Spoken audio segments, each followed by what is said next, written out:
அம்பாறை மாவட்டம் கல்முனை பிராந்தியத்தில் விசேட போக்குவரத்து போலீசாரின் திடீர் சோதனை நடவடிக்கை மேற்கொள்ளப்பட்டு 12 மோட்டார் சைக்கிள் கைப்பற்றப்பட்டுள்ளதுடன் 93 பேருக்கு சட்ட நடவடிக்கை எடுக்கப்பட்டுள்ளது.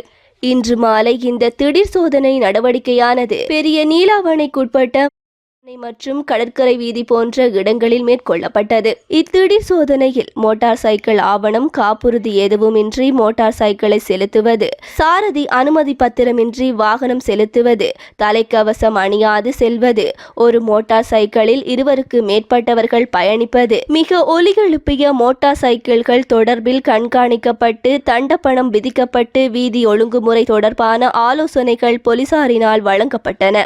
இச்சோதனை நடவடிக்கையானது கிழக்கு மாகாண சிரேஷ்ட பிரதி பொலிஸ்மா அதிபர் சட்டத்தரணி வருண ஜெயசுந்தர ஆலோசனை, அம்பாறை மாவட்ட பிரதி பொலிஸ்மா அதிபர் சுஜித் வேதமுள்ள வழிகாட்டலில், அம்பாறை மாவட்ட போலீஸ் அத்தியட்சகர் DPH கலனசிறி நெறிப்படுத்தலில், அம்பாறை மாவட்ட கல்முனை பிராந்திய உதவி போலீஸ் அத்தியட்சகர் MK இப்னு அசார் தலைமையில் இடம்பெற்றது.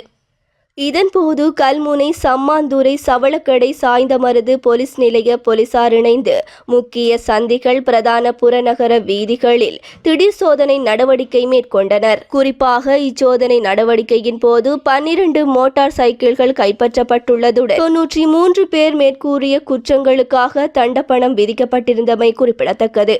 இச்சோதனை நடவடிக்கையில் பெரிய நீலாவணை போலீஸ் நிலைய பொறுப்பதிகாரி JSK வீரசிங்க, கல்முனை தலைமையக போலீஸ் மோட்டார் போக்குவரத்து பிரிவு பொறுப்பதிகாரியும் பிரதம போலீஸ் பரிசோதகருமான பீரி நசீரும் பங்கேற்றிருந்தனர். இதேவேளை அதிக ஒளி மற்றும் ஒலி எழுப்பும் மோட்டார் சைக்கிள் மற்றும் முச்சக்கர வண்டிகள் பயன்படுத்தும் நபர்களுக்கு எதிராக கடுமையான சட்ட நடவடிக்கை எடுக்கப்படும் என போலீசார் தெரிவித்துள்ளனர்.